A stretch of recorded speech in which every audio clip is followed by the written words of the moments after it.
રાજકોટ મહાનગરપાલિકાના માનનીય મેયર શ્રી અને માનનીય કમિશનર સાહેબની સૂચના અન્વયે પ્રેસ કોન્ફરન્સમાં ડિક્લેર થયા મુજબ જે છે એક સઘન ડ્રાઈવનું આયોજન છે એ કરવામાં આવ્યું હતું અને આ કામગીરી જે છે આગામી સમયમાં પણ ચાલુ રહેશે. અનુસંધાને જોવા જઈએ તો સોમવારથી લઈને શનિવાર કુલ 6 દિવસમાં રાજકોટ મહાનગરપાલિકાની ફૂડ શાખા દ્વારા જે છે કુલ 481 જેટલી પેઢીમાં ફૂડના જે FSSAઈના નોર્મ્સ છે મુજબ એસેસમેન્ટ, હાઇજીન એસેસમેન્ટ ઉપરાંત ખાસ કરીને સ્વચ્છતા અને જે prepared food as well as જે રો મટીરિયલ યુઝ થાય તમામની તપાસ જે છે એ કરવામાં આવી હતી.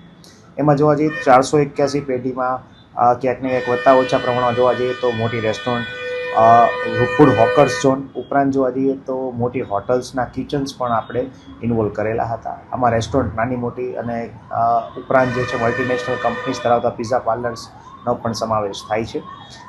જોવા જઈએ તો કુલ 2909 કિલો જેટલો જથ્થો જે છે અખાદ્ય હાલતમાં અથવા બિનહાઇજેનિક કન્ડિશનમાં મળેલો હતો, તો તેનો નિકાલ જે છે સ્થળ ઉપર કરવામાં આવ્યો છે અને આ અનુસંધાને સોલિડ વેસ્ટની અમારી જે ટીપરવાન દ્વારા આનો નિકાલ કરીને વહીવટી ચાર્જ સ્વરૂપે જોવા જઈએ તો 3,18,000 રૂપિયાનો દંડ જે છે એ વહીવટી ચાર્જ સ્વરૂપે વસૂલવામાં આવેલો છે.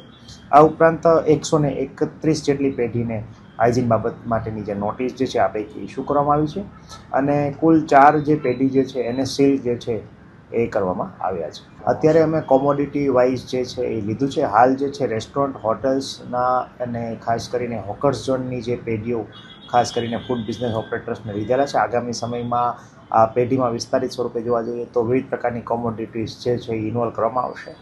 હાલ જે હોકર્સ ઝોનમાં જે આપણે વાત કરી પાણીપુરીના ઠેલા પેઢી ઉપરાંત જે છે લારી હોય તો એની આની અંદર લેવામાં આવ્યા છે.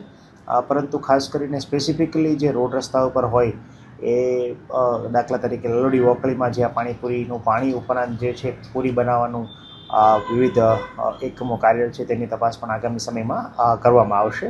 સાથે સાથે મીઠાઈ, દૂધની પ્રોડક્ટ્સ, દૂધની ડેરી ઉપરાંત જોવા જઈએ તો ખાસ કરીને બેકરી આઇટમ્સ અને જે કરિયાણા જે છે કરિયાણાની આઇટમો ઉપરાંત જે શોપિંગ મોલ્સ છે એ તમામને પણ ભવિષ્યમાં ટૂંક સમયમાં ઇન્વોલ્વ કરવામાં આવશે.